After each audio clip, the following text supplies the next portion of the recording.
Merci d'accueillir Bisso. Trop répondre à ma place là, s'il vous plaît.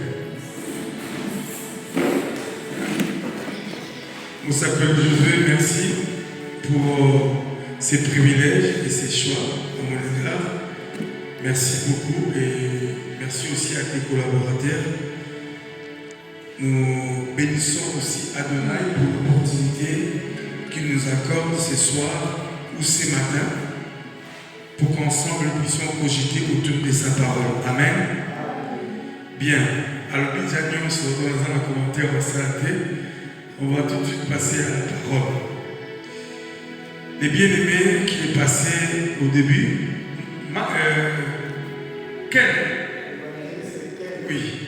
Attendez-nous sur ce moment, le grand terme. Nous, on tue un mot. Qu'est-ce qu'on va dire? Oh, Seigneur. Amen. Merci, frère Ken, pour la parole.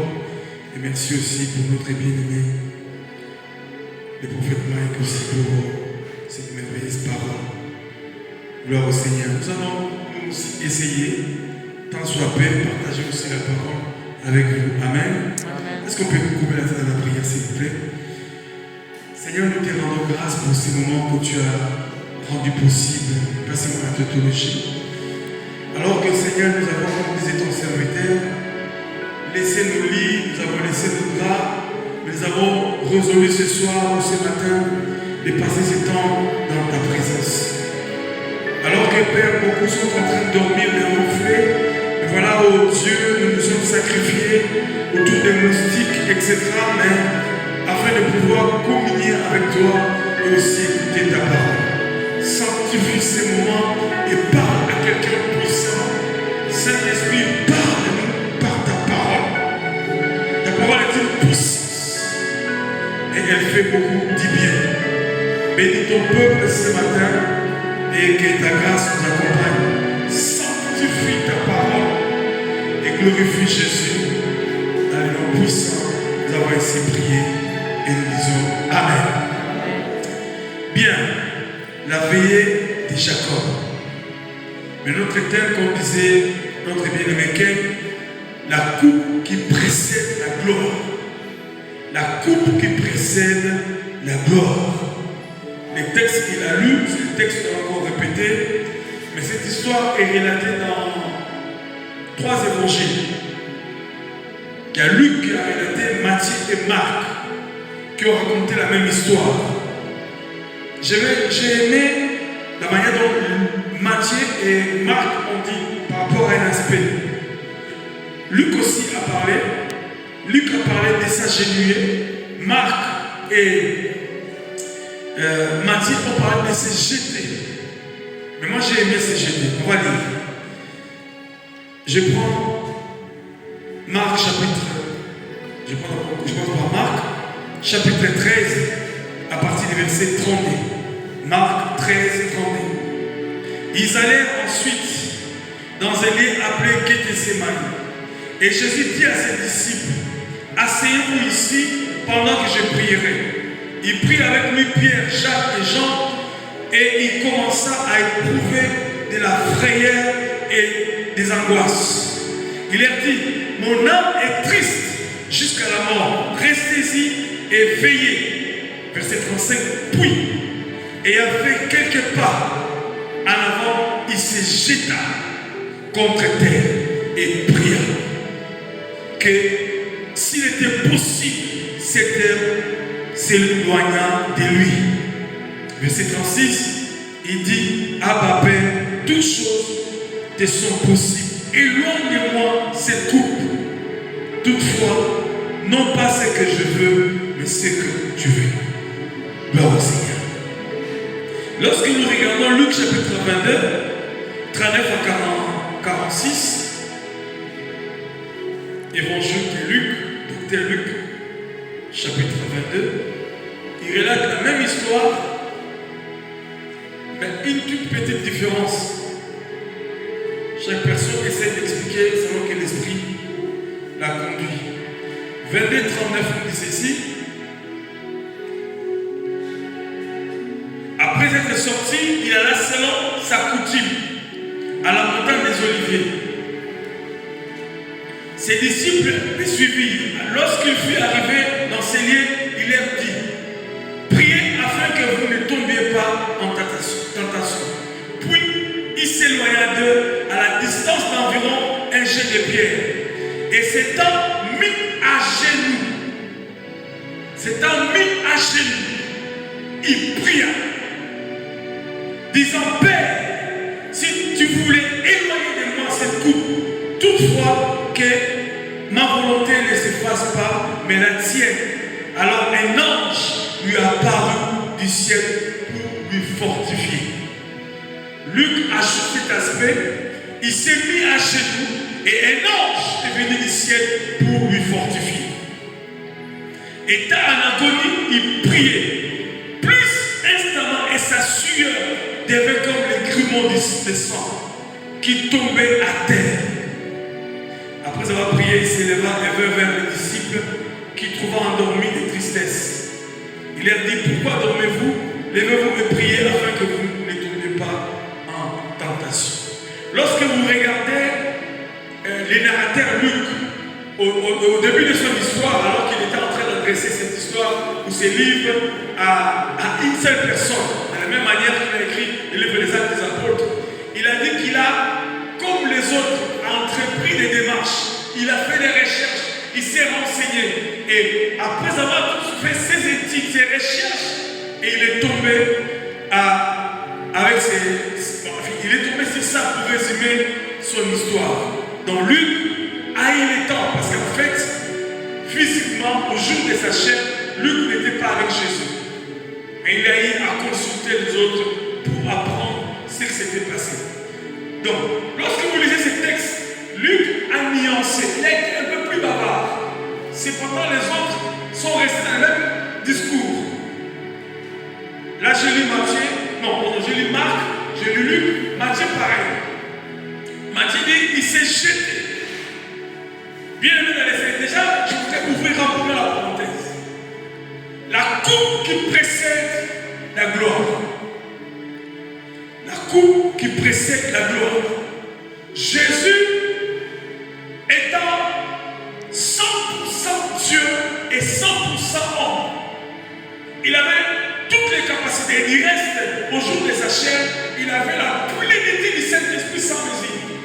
Et il fonctionnait par les dons et la puissance du Saint-Esprit dans son parcours. Cependant, il ne s'est pas dit non, moi je suis enfant de Dieu, ou je suis fils de Dieu, ou je suis Dieu, je ne veux pas faire comme les autres, ou je ne veux pas faire ce que je dois faire. Il est tombé à genoux.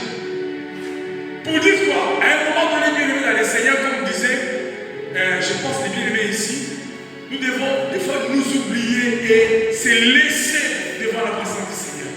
Jésus est tombé par terre. Selon Marc, selon Luc, selon Marc et selon Matthieu. Non, pardon, selon Marc et Marc, il est tombé par terre, il a commencé à pleurer, il a commencé à prier. Et selon Matthieu, il est tombé à genoux. Bref, cette attitude de Jésus déjà nous interpelle. D'entrée léger, nous pouvons comprendre que Jésus est notre modèle. Bien aimé, des moments comme celui-ci sont des moments où, je ne dis pas qu'il faut absolument qu'on soit par terre, mais lorsque nous venons, notre cœur peut être par terre. Même si notre corps a l'air d'être physiquement assis, mais nous devons être des hommes et des femmes au Bangala, de s'opamiter la présence de notre âme. Amen. Jésus a donné d'abord cet exemple. Alors qu'est-ce qui se passe selon les narrateurs? Il savait qu'après cette étape, il passerait par la croix. On a essayé de définir c'est quoi la coupe. La coupe, les frères disent c'est des difficultés, c'est des situations compliquées.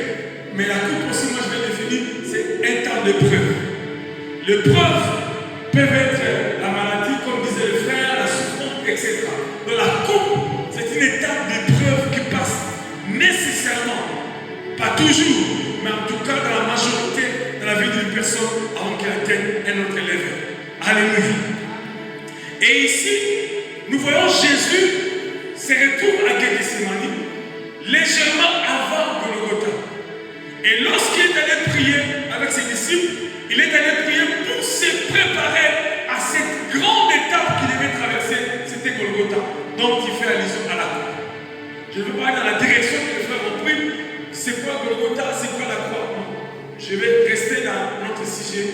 la coupe qui précède la gloire. Jésus est allé pleurer. La Bible dit quand il a prié, au point que sa sueur est devenue comme les grumeaux de sang. Pourquoi? Il ressentait dans son corps, il ressentait la douleur, la souffrance qu'il allait vivre pendant un moment lorsqu'il serait à Golgotha. Donc, Jésus, dans son corps physique en tant qu'homme, ressentait ce qu'il allait vivre comme souffrance. Et si Jésus lui-même pouvait ressentir la souffrance, et même à un moment donné paniquer, parce qu'il a paniqué, il a flippé, il a eu peur, il était plein d'angoisse, il a commencé à prier, au point même de dire si cela dépendait de lui, que cette coupe soit passée. Mais à cause de l'obéissance à son Père, il accepterait de passer par Golgotha. Donc ça veut dire qu'il arrive par moment dans la vie d'une personne, que tu arrives devant un mur, à la croisée des chemins, où la coupe t'est présentée dans tous les sens, et que tu sois toi-même aussi peut-être même incapable de vouloir boire la coupe. Cependant, dit la Bible, l'obéissance est plus que le sacrifice. Alors, la gloire, on a dit la coupe qui précède la gloire. La gloire, nous connaissons un hébreu qui veut dire kabod. En réalité, veut dire le poids. Donc, la gloire qui est Shekinah, qui est le kabod, donc la présence de Dieu, en définition, en français, veut dire, ça dit ce qui pèse, ce qui est lourd. La gloire, c'est ce qui est lourd. Donc, c'est ce que nous avons déjà comme information et nous le savons. Et la coupe, on vient de le dire. Maintenant, qu'est-ce qui se passe? Je ne vais pas aller dans la direction de Jésus, nous connaissons le but pour lequel Jésus est passé à Gethsémani et pourquoi il est passé par là. Boire la coupe, c'est une figure de style. Comme disait le frère tantôt, veut dire souffrir, passer par une étape d'humiliation et assumer les conséquences désastreuses de cet acte-là, de cette situation-là. C'est boire la coupe. On reviendra sur plusieurs versets, je viendrai. Et lorsqu'on définit la croix, selon la Bible, la croix est un instrument de supplice sur lequel on attachait et on clouait les condamnés à mort.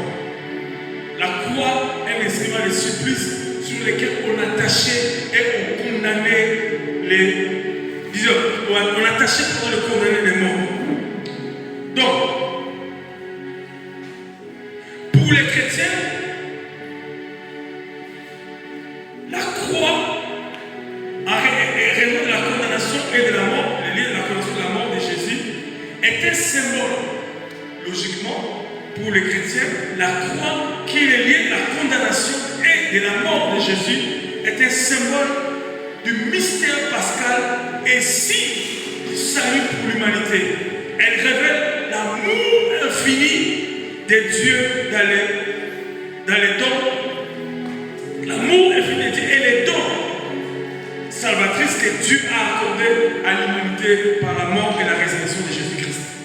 C'est un peu comme une contradiction. Je l'ai dit quand même en passant, c'est important que nous le sachions. Et nous le savons bien sûr.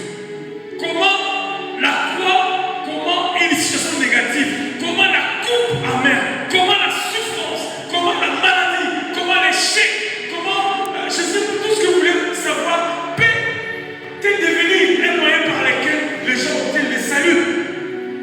C'est pour cela, on dit que la prédication de la croix est une folie pour ceux qui périssent.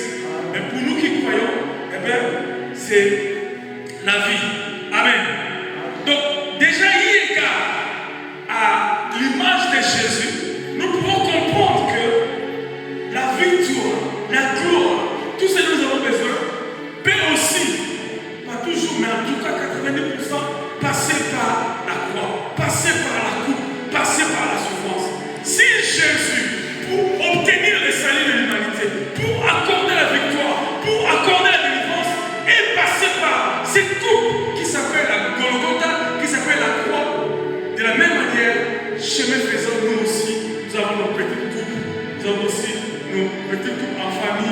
individuellement, etc. C'est ce que nous allons essayer de parler tout à l'heure. Nous essayons de présenter Jésus comme le modèle par excellence, et nous aussi, nous pouvons prendre cela pour notre part selon la manière dont nous sommes en train de vivre au quotidien. Je parlais de 1 Corinthiens chapitre 1 verset 18 à 29 où il parle de la prédication, la folie de la prédication de l'évangile. Donc 1 Corinthiens 1er 18 à 29. Alors, maintenant qu'est-ce qui se passe? Pourquoi il est toujours évident qui est une coupe dans la vie de chacun de nous? Bien aimé dans le Seigneur, il y a toujours, et je le répète malheureusement, il y a toujours un prix à payer pour obtenir quelque chose de meilleur. Il y a toujours un prix à payer, même dans le domaine spirituel, même dans le domaine séculier, il y a toujours un prix à payer. Et ce prix à payer qu'on peut appeler une coupe, c'est le prix à payer, c'est ce qui est difficile pour les hommes et les femmes d'accepter. Souvent c'est difficile. Cependant, c'est le principe. Même la vie chrétienne, hélas, nous présentons l'évangile comme un moyen par lequel nous obtenons tout ce que nous avons besoin. C'est bien. Par l'évangile, nous sommes bénis. Par l'évangile, nous pouvons voyager. Par l'évangile, nous pouvons faire tout ce que nous voulons. Cependant, Jésus a dit lui-même au jour de sa chair, celui qui veut me suivre doit prendre sa croix et me suivre. Alléluia. Mais cette partie de l'évangile, peut-être nous la présentons. Donc, même servir Dieu, il y a un prix à payer. Le salut que nous avons obtenu, nous l'avons obtenu gratuitement. Mais la bénédiction, la gloire, la manifestation de Dieu dans nos vies, nous l'obtenons avec un prix que nous devons payer. Et ce prix-là, c'est la croix. Vous voulez la gloire?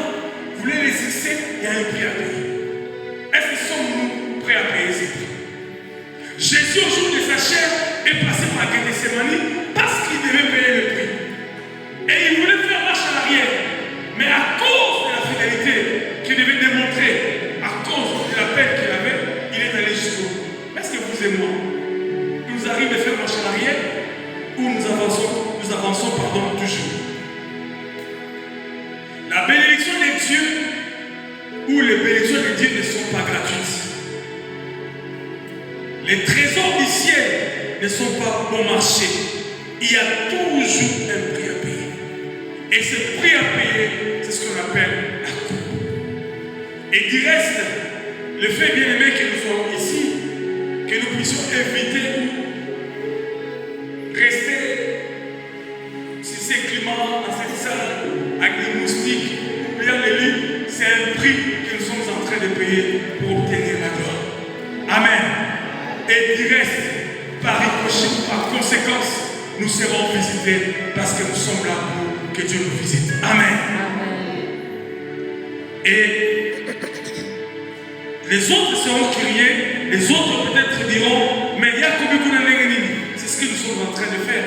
Nous sommes en train de développer en nous cet exercice, cette conjugaison de souffrir pour obtenir quelque chose. Donc j'ai posé la question, est-ce que sommes-nous prêts à payer le prix au quotidien? On va lire un texte, mais avant que nous puissions arriver, Jésus a fait une déclaration. Je vais...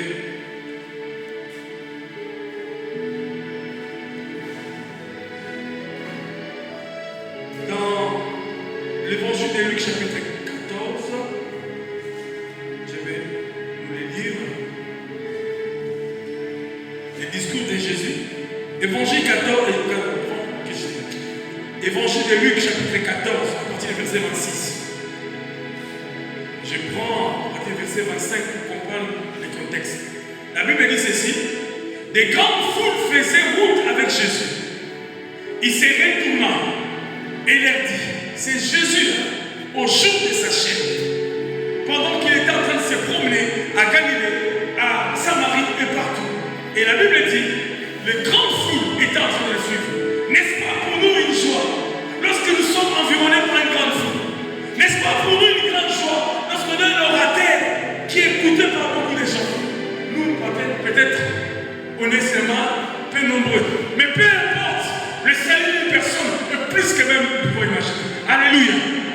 Donc, considérons-nous heureux et heureuses parce que nous sommes dans la présence du Seigneur, même si nous ne sommes pas nombreux. Amen. Jésus nous donne l'exemple. La Bible dit, et quand la foule est en train de le suivre, chose que tous les prédicateurs voudraient bien avoir, chose que tous les pasteurs, parce qu'il faut le dire aussi, Jésus était comme un pasteur. Il était pasteur. Il était pasteur de son église, il avait des disciples et tous ces membres qui étaient ses collaborateurs. Donc, comme nous aujourd'hui, comme Jésus, on serait content que les gens nous suivent, que les gens viennent en masse, que notre église soit remplie, que nous ayons des big church. Des églises puissantes, des églises grandes. Mais cette histoire est curieuse. Des grandes foules faisaient route avec Jésus. Il s'est retourné et il leur dit, waouh, Jésus, sois content que tu sois suivi ainsi. Sois content que tu vas devoir récolter beaucoup d'offrandes. Sois content que tu sois connu de tous. Mais non, ce n'est pas ce qu'il a arrangé. Jésus voulait être authentique. Jésus est véridique. Il ne passe pas du dos d'une cuillère. Jésus ne fait pas les choses dans le sens de la poêle. Non, Jésus veut que les choses soient claires. Et c'est ce qu'il faisait même au jour de sa chair. La Bible dit ceci. Il s'est retourné et il dit, si quelqu'un vient à moi et s'il n'aime pas son père, sa mère, sa femme, ses enfants, ses frères et ses sœurs, et même sa propre vie, il ne peut être mon disciple. Waouh! Jésus, qu'est-ce qui se passe? Pour te suivre, nous devons haïr, père, frère, etc. En fait, le verbe haïr ici, vous voyez, la Bible a été écrite par des langues mortes, des langues qui datent de longtemps. Donc, haïr, ce n'est pas le fait de haïr quelqu'un, mais c'est ça de la préférence. C'est-à-dire, si tu ne préfères pas Jésus plus que ton père, plus que ta mère, plus que ta femme, plus que tes enfants, tu n'es pas digne du royaume des cieux. C'est ce qu'il voulait dire. Mais maintenant, pourquoi il est dit? Il continue. Et quiconque ne porte sa croix et ne me suit pas ne peut être mon disciple. Comme pour dire, quiconque ne boit pas sa coupe ne peut pas être mon disciple. Amen. Quiconque ne boit pas sa coupe ne peut pas vivre la gloire. Quiconque ne vit pas une vie de foi, de souffrance, mais en ténèbres ne peut pas être mon disciple. Tu veux être disciple du Seigneur? Tu veux marcher avec Dieu? Tu veux vivre les grandes choses? Il y aura une coupe à payer. Il y aura une coupe à boire qui symbolise un prix à payer. Jésus l'a dit lui-même. Logiquement, Pierre, Jean pouvait dire à Jésus, ma camo va le raconter ma kende. Parce que ma camo va le raconter ensemble là. Hein? Tu l'as pas la mère à voler ma part, voler mon mouba, ma sauce, on va dire comme ça, on ira dans le bus et continuer. Continuer dans le mot. Non, Jésus ne voulait pas faire semblant de l'évangile. Et c'est ce que malheureusement, c'est que les gens ne font pas aujourd'hui. Malheureusement, c'est que les prédicateurs ne font pas.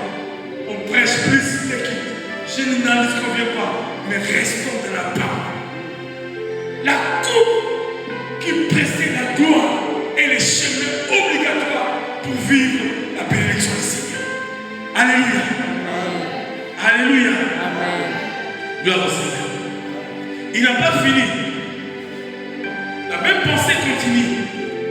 Maintenant, au verset 28, il dit, car lesquels de vous, s'il veut bâtir une tour, ne s'assied pas d'abord pour calculer la dépense et voir s'il a de quoi la terminer. Vous continuerez l'histoire vous-même. Donc dans Luc, chapitre 14, il dit, lesquels de vous, s'il veut bâtir une tour, ne s'assied pas pour calculer. Jésus, au jour de sa chair, a rappelé à ses disciples, vous voulez me suivre? C'est bien, assieds-toi d'abord, réfléchis. Parce que la marche de la foi est une marche qui par moment est une coupe à boire.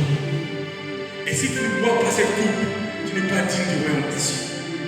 Parce que lui-même, le Messie, Yoshua Mashiach, notre Seigneur, le Dieu Tout-Puissant, il est passé par là, il a bu sa coupe. et il a eu gain de cause. La Bible dit, parce qu'il a accepté la mort, même la mort de la croix. Pourquoi bien ainsi? Parce que la mort de la croix est une mort humiliante. La mort de la croix était réservée aux brigands. C'est pour cela qu'il y avait des brigands à côté de lui. Donc, c'est une mort humiliante. La Bible dit, parce qu'il a accepté cette mort, et cette mort de la croix, son Père l'a souverainement élevé. Vous voulez être élevé? Nous voulons être élevés? Eh bien, nous devons porter la croix et les suivre. Et cette croix, c'est la coupe. Alléluia. La coupe qui précède la gloire, ce sont les moyens par lesquels nous passons par les épreuves. Amen. La coupe qui précède la gloire, c'est les situations compliquées que nous traversons. La coupe qui précède la gloire, ça peut être la stérilité dans un foyer. Ça peut être les célibats. Ça peut être les divorces. Ça peut être, je ne sais pas, manque d'argent, le chômage. Ça peut être, je ne sais pas, des difficultés pour voyager. Il y a beaucoup de choses qui se passent. La sophrologie, passez-moi l'expression, est un moyen par lequel le Seigneur utilise pour nous mesurer afin que nous vivions la gloire par la suite. Alors, quels sont les outils que nous devons avoir? Quels sont les béquilles que nous devons avoir pour avancer? Si Amado peut arrêter de répondre, arrêter de répondre. Tu n'es pas obligé de faire longtemps parce qu'il faut l'envoyer sur Internet. D'accord? Tu peux faire aussi en changeant l'écran, c'est mieux. Alors, quels sont les béquilles que nous devons avoir pour obtenir gain de cause sur ce chemin? Excusez-moi, peut-être c'est l'enseignement, je ne sais pas combien de minutes j'ai pour terminer. Qu'est-ce que nous devons avoir? Premier élément, c'est la persistance, donc la persévérance ou la persistance. La persistance est un élément important lorsque nous sommes en train de traverser cette étape difficile que nous appelons la coupe. La persistance, c'est quoi? C'est la constance ou la fermeté. La persistance, c'est une attitude d'une personne qui est constante, qui est ferme. Joseph était en train de traverser des moments difficiles. Bien aimé, j'ai calculé, je le dis aujourd'hui. Joseph a quitté la maison de son père à 17 ans. Il est monté sur le trône à 30 ans. Donc il y a eu 13 ans de différence. Mais la Bible dit, lorsqu'on disait la Bible, il a fait 10 ans en prison. Donc 13 moins 10, ça fait 11. Ça veut dire qu'il a vécu 11 ans dans la maison du Potiphar. Maintenant on reprend. Lorsque la Bible dit, il a été chaque jour. La femme de Potiphar, venait supplier Joseph afin que Joseph puisse coucher avec lui. Donc, chaque jour, Joseph était tenté. Calculez, chaque jour, il était. Vous voyez, 5 minutes, il soumou, au continent. Il vivait dans la même maison. Donc, à quel couloir, il était dans la chambre, à qui à quelle cuisine, il était dans la chambre, à qui? Excusez-moi parce que j'ai mal à la cheville, je suis tombé dans la salle de là. Je voulais faire un mouvement et les yeux suivis. Alors, à quel salon, il était dans la chambre. Et jour après jour, pendant 11 ans, il est resté constant. Comme il a dit au premier jour de ma soirée, je ne trahirai pas la race des élus. Pendant 11 ans, il est resté ferme. Et lorsque vous lisez la Bible, allez sur le profondeur. Yo, moi, tu as des jours. Yo, mon frère. 11 ans. Et elle te promet. Puis pendant 11 ans, on a pour l'été. On est dans les esclaves. Bon, si on a dit, après ça va poster le mot, après ça va peut-être un nommé gouverneur, ainsi de suite. Mais pendant 11 ans, Joseph est resté constant. Donc, bien aimé dans le Seigneur, dans cet état de la coupe, nous devons être constants. La constance est une béquille que nous devons avoir tout le temps. La vie chrétienne, ce n'est pas une vie à dents dessus. On m'a dit, on quitte, on m'a dit, non, la constance. Parce que la constance, c'est aussi quelque part la persévérance. En définition, la persévérance, c'est faire les mêmes choses, mais dans les temps. C'est-à-dire, on sert la même accam.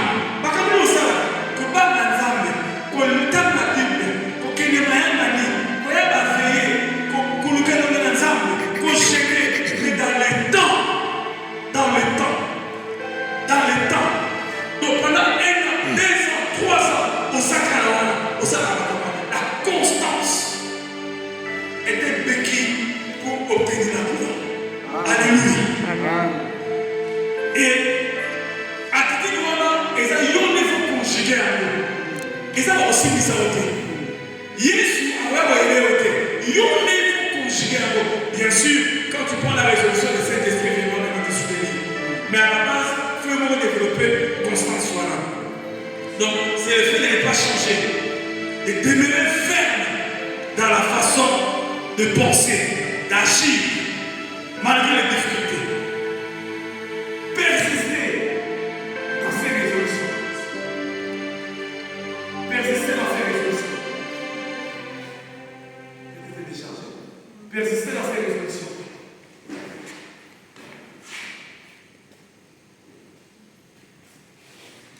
Bien, on va aller comme le temps de Jésus, en attendant qu'on parle du micro. Donc, façon de penser ou d'agir malgré les difficultés, persister dans ses résolutions. Nous avons des bien-aimés ici, avec les témoignages, on peut dire, ah, en tout cas, bravo. On n'a pas dit que pendant ces temps, on va tout à ça. Non, ça peut arriver que nous puissions tomber, mais on va se relever et continuer. Deuxième élément important que nous devons avoir pour obtenir la gloire, c'est la discipline. Alléluia. La discipline est les règles de conduite pour une communauté ou un membre ou un groupe de gens. Bref, la discipline, c'est la règle de conduite que l'on s'impose. La discipline, c'est aussi la maîtrise de soi. La discipline, c'est le sens du devoir. Nous devons être disciplinés. Mais l'église du Seigneur, les chrétiens aujourd'hui, ils sont plus disciplinés. Donc, on va arrêter, on peut pas arrêter. Ça va nous savoir. Nous devons être disciplinés. Donc, même si on a ça, la raison, ça peut faire correctement. La Bible dit, celui qui fait l'œuvre du Seigneur avec négligence est le frère de celui qui les détruit. Amen. Donc, nous devons détruire l'œuvre en disant, même tout ça avec négligence, c'est pas pareil. La discipline est importante, nous devons l'avoir. Troisième pilier, et la dernière, la détermination. Bien aimé, pendant cette épreuve, pendant ces moments d'épreuve, nous devons avoir la détermination. La détermination, c'est quoi? C'est l'action de délimiter avec précision. État de ce qui est déterminé. Ça, c'est la définition du dictionnaire. Mais j'ai aimé, c'est l'état d'esprit qui nous pousse à rester concentrés sur nos objectifs. La détermination. C'est l'état d'esprit qui nous pousse à rester concentrés sur nos objectifs. Même lorsque la tentation arrive ou se présente. Donc, tentation, mais on l'a concentré au objectif final. Une sœur qui me dit souvent, hey, là, il est concentré. J'aime bien ça, des fois, je le vois à tout le monde. Parce que les gens, aïe, quand pas distraire. Hier, pour aller à bon, tu peux ça, tu peux là, la vérité, tu peux veiller. Aïe, il y a l'administration. Bon, on peut avoir une pause, je ne disconviens pas. Mais être concentré et objectif dans ce qu'on est en train de faire. C'est ça la détermination et c'est important. Donc la détermination, c'est une force intérieure qui nous permet d'afficher une résolution inébranlable, de trouver des solutions innovantes pour réaliser nos objectifs. Donc c'est la détermination nous donne la capacité d'avoir des résolutions inébranlables qui nous permettent à résoudre les problèmes que nous avons au quotidien. Et ces choses sont très très importantes dans notre vie. Amen. Amen. Est-ce que nous sommes prêts à conjuguer ces efforts? Parce qu'en fait, si Jésus, sa coupe, c'était la croix, nous peut-être la coupe, ce sont ces choses. Persister ou être constant, et ça facilite d'accord matin. C'est-à-dire c'est une coupe que nous devons boire. C'est une décision que nous devons prendre. Être discipliné sexuellement parlant, c'est hyper important aussi. Souvent, on est léger. Et la Bible dit ceci, la légèreté était rentrée à l'époque du prophète Samuel, jusqu'à la maison du Seigneur. La Bible dit, ceux qui étaient censés corriger, amener les gens à la foi, étaient en train de coucher avec des femmes dans la maison du Seigneur. Bien aimé le Seigneur, ces choses arrivent encore aujourd'hui. Les hommes de Dieu ne sont plus disciplinés. La discipline est indispensable. Parce que la discipline, elle a un contentement. Et qu'elle a le contentement. On s'est contenté dans nos âmes. Ce qu'on va là, contenté dans moi, si on a l'autre moyen. Soit célibataire, contente-toi dans la chasteté. Oublie qu'à vous en avez le pas dans ça. C'est important. Alléluia. Bon, n'ayez pas de côté. Alléluia. Amen. Chasse pour le but.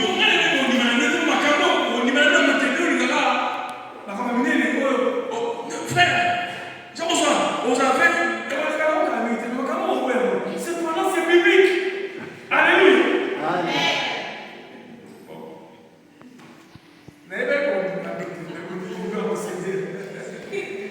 Donc la coupe bien aimée est indispensable pour que nous puissions vivre la gloire.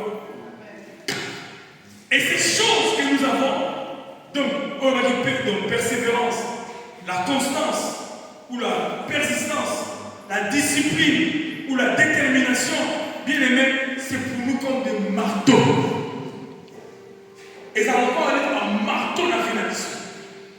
C'est cela la coupe, c'est ce qui représente la coupe. Si Jésus, la coupe était la croix, vous et moi, on peut même passer par la croix parce qu'il est mort à la croix déjà pour nous. Amen. Amen. Mais nous demandons de porter la croix et de les suivre. Ma croix, c'est ma maladie. Comme dans le cas de Jésus, on a donné l'exemple. Pendant 11 ans, il a porté sa croix. Sa croix, c'était quoi? La tentation à moi, c'est un petit phare. Ouais, il a parlé de nous. Toi, peut-être, nous sommes là, directeur à sa croix là. Nous sommes voisins à sa croix là. Nous sommes à la poste à sa croix là. Nous sommes en bas à sa croix là. Nous sommes à la croix là. Il y a un autre qui est à la croix là. Est-ce que tu portes cette croix là? Est-ce que vous êtes constant? Ton côté là est. On dit qu'il y a un colon passé là. Quelque chose à abandonner. Est-ce que vous pouvez m'avoir les contre-bons? Nous ne faisons pas pour prouver les gens. Mais c'est une façon de dire seulement. Qu'est-ce que tu dois arriver pour prouver que tu as aimé un peu ce que vous pouvez éviter? Moi, à Tiens, quand vous me révélez, quand je me suis converti au début, j'étais à l'internat avec mes collègues d'internat. Quand vous venez de dire que ça, c'est Syrie. Alors, ça me dit, petit cas. Au moins, là, petit cas. Les gens qui m'ont dit à petit cas, aujourd'hui, ils m'appellent pasteur. Avec la liménia. Amen. La Bible dit que la croix était incrémentée. Même si ça me suis monté, mais je suis resté constant à ma décision. Les amis qui m'appelaient à l'époque pour banquer la frère, parce qu'on peut me banquer la frère, pour la rien exagérer. Tu as combien de fois moi ça me Tanzanie? Azoya. Comment on prend la parole? Tu n'as rien? Non, c'est mon ami. Ça va être ça, c'est les bases de mon ami. Aïe, la Tanzanie.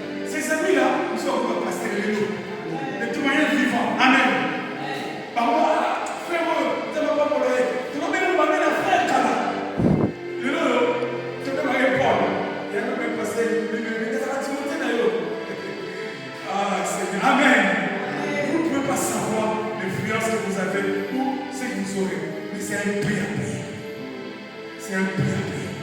Le salut, comme je disais tantôt, nous l'avons obtenu gratuitement. Mais la gloire, la visitation devront être disciplinées. Devront payer un prix. Ça ne s'obtient pas gratuitement.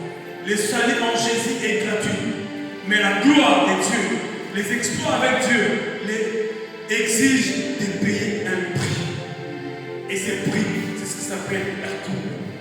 Et pour terminer, bien aimé, je disais que ces trois béquilles qui nous poussent à nous engager dans cette démarche, c'est comme des marteaux que nous recevons tous les jours. Pourquoi je dis ça? Lorsque nous lisons dans Ésaïe chapitre 22,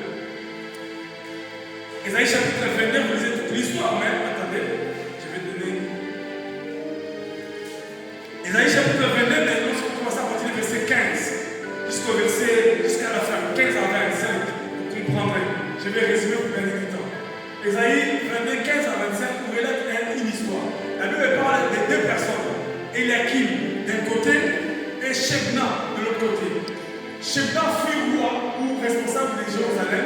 Mais Dieu avait résolu pour que Shebna puisse quitter le trône afin qu'Eliakim prenne le pouvoir. C'est une bonne nouvelle. Eliakim allait assis ma gloire. Eliakim allait diriger le pays. Eliakim allait contrôler les choses. Et elle devenait le père des enfants d'Israël. Une bonne nouvelle. C'est ce que nous avons besoin de tous. Nous voulons être mariés, avoir des enfants et toutes ces choses-là. Mais il y a un prix à payer. Et lorsque vous lisez cette histoire, on arrive au verset 29, je vais le lire. Je mettrai sur son épaule, pas de l'équipe, la clé de la maison de David. Quand il ouvrira, ça c'est l'équipe. Quand il ouvrira, nul ne fermera. Quand il fermera, nul n'ouvrira. N'est-ce pas? Nous tous, nous voulons que Makamone nous en parle. Sauf pour le porte dans Kamazak. Sauf pour Kanye dans la tête. N'est-ce pas? C'est ce que nous voulons, n'est-ce pas? Mais si nous à la tête. Pour vous dire que la gloire et la bénédiction du Seigneur, il y a toujours un prix à payer. Mais est-ce que sommes-nous prêts à payer ce prix? Est-ce que nous voulons toujours la facilité? Église du Seigneur, en ces temps d'histoire, l'église est devenue comme un mannequin. L'église du Seigneur, bien aimé, n'est pas un commerce, n'est pas un endroit où les gens vont venir faire des bêtises du haut de la chair. Oh Seigneur, mon cœur est déchiré. Mais moi aussi, peut-être je le fais ici. Mais que Dieu nous épargne. C'est ce que je disais. Les enfants d'Élie commençaient à coucher avec des femmes dans la maison du Seigneur. Bien aimé, ce qui arrive au temps de Noël de la Bible arrivera à l'avènement du Fils de l'homme. Est-ce que c'est chaud dont on parle? Et ça vous signe à la maison? Non. Maman, comment tous autres il paraît notre. Il paraît au semblable. Pourquoi? Parce qu'ils ne veulent pas payer le prix de la gloire. Ils veulent la facilité. Ou bien peut-être, à quoi on a un niveau, on a même abaissé la gloire. Mais est-ce que nous devons être constants sur le Seigneur? Oh Seigneur. Bien aimé, nous sommes au temps de l'histoire. Les jours sont comptés en mois, en année, en semaine. Et bientôt le Seigneur revient pour prendre son épouse. Et son épouse viendra dans cette église que nous sommes, vous et moi. La Bible dit avec des vierges folles et des vierges sages qui donnent l'image des chrétiens en général. Mais Dieu est venu sauver ceux qui étaient des vierges sages. Pourquoi la sagesse c'est la parole? Mais est-ce que l'église du Seigneur aujourd'hui continue à vivre l'église de cette mission ou bien que l'église facilité? Ou bien que l'église pas mal? Alors au Seigneur, nous qui sommes aujourd'hui, en tout cas à mon avis, les gens ne tiennent pas. Parce que nous avons résolu de venir, ce qui va mettre. Combien il cherche encore la face de Dieu? La Bible dit pour terminer cette histoire, Dieu lui-même a résolu pour élever Eliakim. Allez Eliakim, Naïza, la opération Fungola. C'est ce que nous voulons, n'est-ce pas? Vous savez, qu'est-ce que ça va Fungola? La Fungola Makamu. Makamu, j'ai Kagami, la Fungola Makamu, la Yesu. Personne n'a un bon zame. Habitez sur la Voilà, là. À continuer la Bible, son nom Fungola, mon ton Tako Kaka. Oh Seigneur, livre Apocalypse, les actes prédits par Esaïe. Alors, nous sommes au Kaki, on te tape au fond là. Qui ne voudrait pas une telle bénédiction? Mais ceux qui ont été, lisez la suite. La Bible dit au verset 23. Je t'enfoncerai comme un clou dans un lieu sûr. Ça va dire, oh, la repère c'est le clou au besoin, mais il n'y a pas qu'à faire la pêche à l'eau, gaïzan. Enfoncé comme un clou dans un lieu sûr. Ah, mais qu'est-ce qui se passe? Quelle est la pédagogie? Ça veut dire quoi? Ça veut dire que tu dois boire la coupe. Tu dois passer par la coupe. La coupe est indispensable pour être visité par le Seigneur. Alléluia. Pourquoi les clous? Lisez les textes. Il dit maintenant, je t'enfoncerai comme un clou dans un lieu sûr. Et il sera, il parle de l'équipe, et il sera le siège de la gloire pour la maison de son Père. J'avais dit au départ que la gloire veut dire le poids. La gloire des autres péchés, il carotte. Oh, carotte, c'est le poids. Alors, pour que le poids évoque la vie de son boulot,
les apôtres la sauté.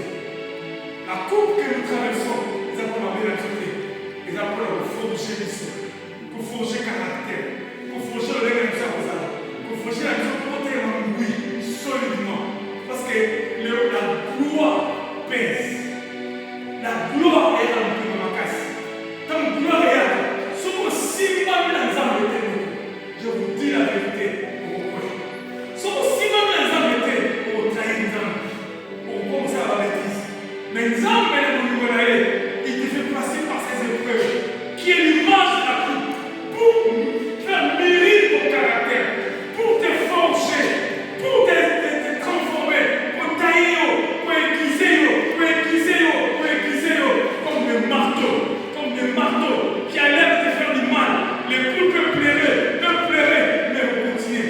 Maman, et même à je ne pense pas qu'à face à la bébé, à ça, caca, attention à la dégaine, à vos sous pour la écarte. Parce qu'on fait c'est pour son bien. Mais moi, on a dit l'autre, c'est non, ils sont partis, voilà, vous avez été en amitié. Ça n'a pas la soupe. Vous laissez un enfant, il ne sait pas monter des escaliers pour atteindre la Spiderman. Non, mon fils est tombé à 4e étage. Oh Seigneur, la protéger. À ça, Spiderman. Ouais.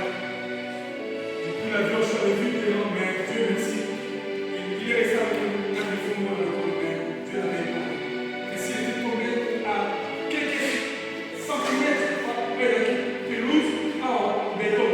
Donc, quelques centimètres de gaz sur le béton, tu ne gagnes pas. Je l'avais fait. Donc, ça veut dire que quand on s'en va pour c'est à sauter, bien que ça a sauté.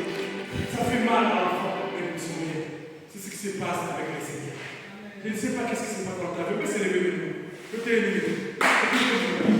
Qu'est-ce qui se passe dans ta vie?